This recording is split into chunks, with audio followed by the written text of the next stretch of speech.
हाय, hello, नमस्कार. कशा आहात सर्वजण? मस्त आणि मजेतच असाल. मी काजल तुम्हा सगळ्यांचं परत एकदा आपल्या आजच्या व्हिडिओमध्ये अगदी मनापासून स्वागत करते. तर हा व्हिडिओ माहिती आहे केव्हाचा आहे? तर हा व्हिडिओ आहे 5 तारखेच्या संध्याकाळचा. तर मी रात्री 2 वाजता आम्ही झोपलो असेल, 2 ते 2:30 वाजता. 2 पर्यंत तर आम्ही कामच करत होतो, पावणे 2 पर्यंत. कारण रुद्रच्या पप्पा आणि शीतलच्या मिस्टरांची सेकंड शिफ्ट होती, त्यामुळे ते सोबतच आले होते. मग शीतल पण 2 दिवस ना 2 वाजेपर्यंत थांबत होती, मग जायची ती आणि सकाळी परत लवकर उठून यायची आणि मग मलाही लवकर उठावं लागायचं. तर मी 2ला 2:30ला झोपून म्हणजे उरकून 2:30ला झोपले होते. 2:30ला झोपून सकाळी 4ला उठले होते. उठून पहिल्यांदा मी झाडू मारायचं ठरवलं, कारण रात्री इतक्या लेट झाला होता की अंगामध्ये त्राणच नव्हते झाडू वगैरे मारायचे बिलकुल. त्यामुळं मी नंतर मग मारायचा. सकाळी उठल्या उठल्या झाडू मारून मगच परत कामाला लागायचं ठरवलं होतं. आणि हा आमचा शेवटचा स्लॉट होता. म्हणजे आता आमच्याकडे काही ड्रेस नव्हते शिवायला. उद्या थोडं रिलॅक्स होतो, पण पॅकिंग करायची होती उद्या, त्यामुळं होतंच. असं नाही की काहीच नव्हतं. हा शेवटचा स्लॉट होता आमच्याकडचा, माझ्याकडचा. आणि दुसरी गोष्ट म्हणजे हा व्हिडिओ तेव्हाचा आहे आणि इतक्या लेट मी टाकते. आणि बाकीच्याही मला वाटतं हा 5 तारखेचा शेवटचा व्हिडिओ शूट केला होता. त्याच्यानंतर मी काही व्हिडिओ शूट केला नाही, कारण मी इतक्या जास्त टेन्शनमध्ये होती की मी इतके दिवस झालं, आता जवळजवळ 7-8 दिवस होऊन गेले असले, 8-9, 7 5 तारखेपासून आज बघा आता 13 तारीख, तर इतक्या दिवस मी बिलकुल व्हिडिओ शूट केला नाही. लाँग तर नाहीच, शॉर्ट एखादा मग कधीमध्ये करायची, नाही तर तो पण नाहीच. तर एवढं माझी मानसिकता आपण म्हणतो ना, तर इतकी जास्त बिकट झाली होती की मला बिलकुल इच्छा नव्हती. आणि हे ड्रेस आहेत ना, तर मी आणि शीतलने रात्रीच रेडी करून ठेवले होते. आणि एकच गोष्ट राहिली होती त्याच्यामध्ये, ते म्हणजे बो लावायचे शोल्डरचे रेड ड्रेसवाले.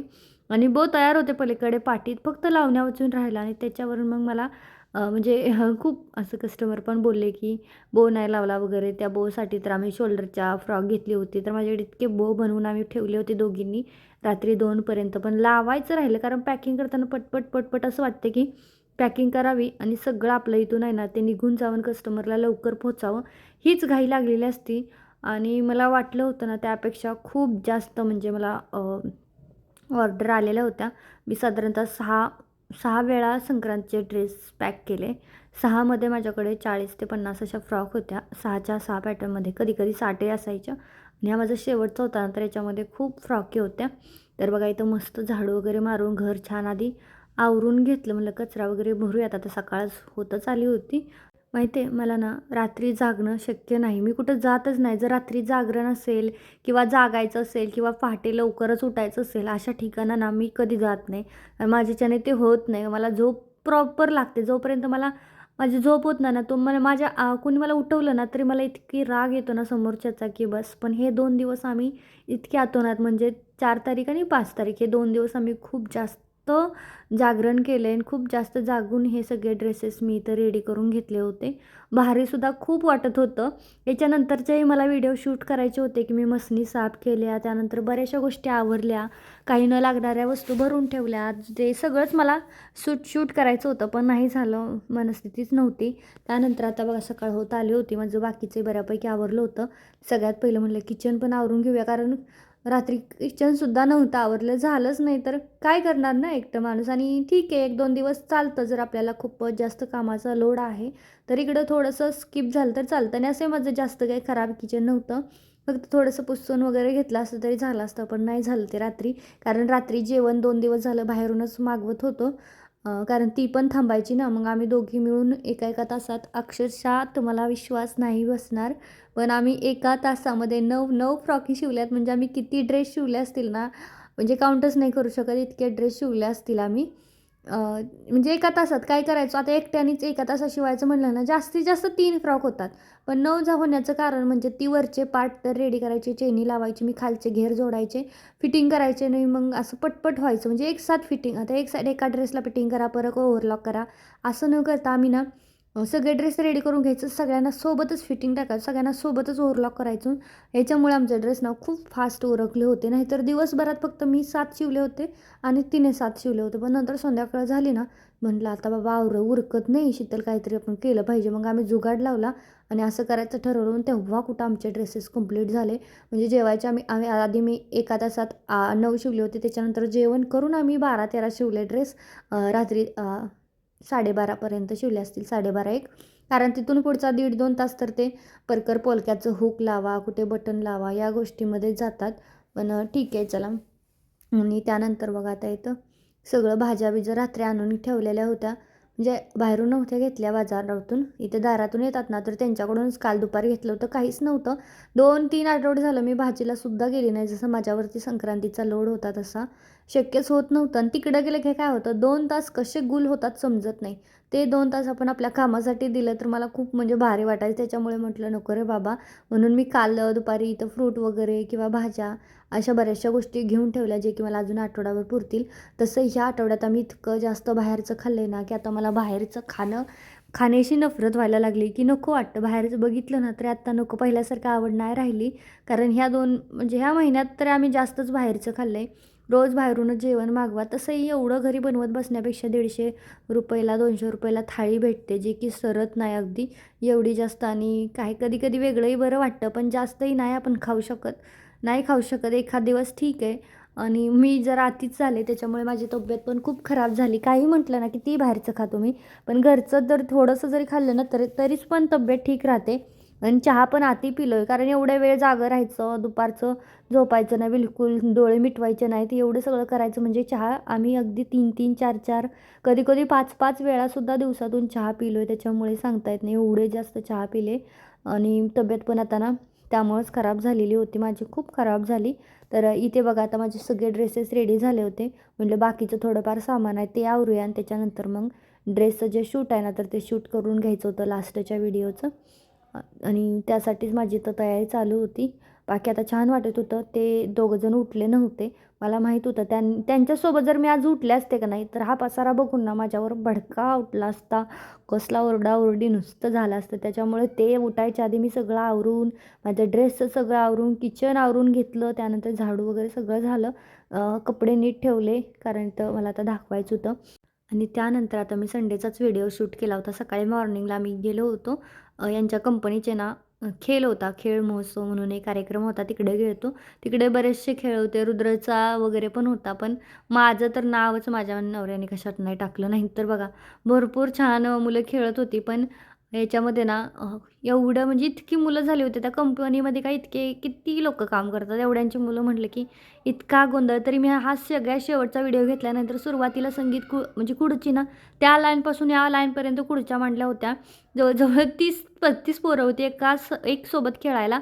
आणि आपल्या इकडं कसं एक निघतो बाहेर. तर यांच्याकडे डायरेक्ट 4-4, 5-5 बाहेर निघतात. काढत होते ते. कारण पोरंच तेवढी होती आणि ते खेळ मग किती वेळ लागेल ना त्याच्यामुळे. आणि ह्यांना इतकं माहीत नव्हतं फर्स्ट टाईम असल्यासारखं खूप जास्त म्हणजे ना समजतच नव्हतं. तर बघा 4-4 पोरं काढत होते. असं थोडं असतं 4-4 काढायचं. पण ठीक आहे. त्याच्यानंतरचा कपलचा गेम होता तो पण भारी होता.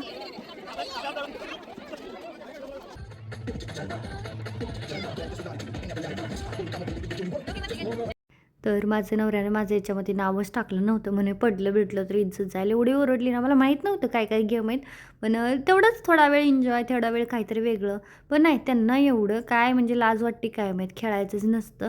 किती भारी मजा येत होती खेळायला. मला तर बघायलाच एवढी येत होती, खेळायला किती आले असते. पण काय ऐकतच नाही.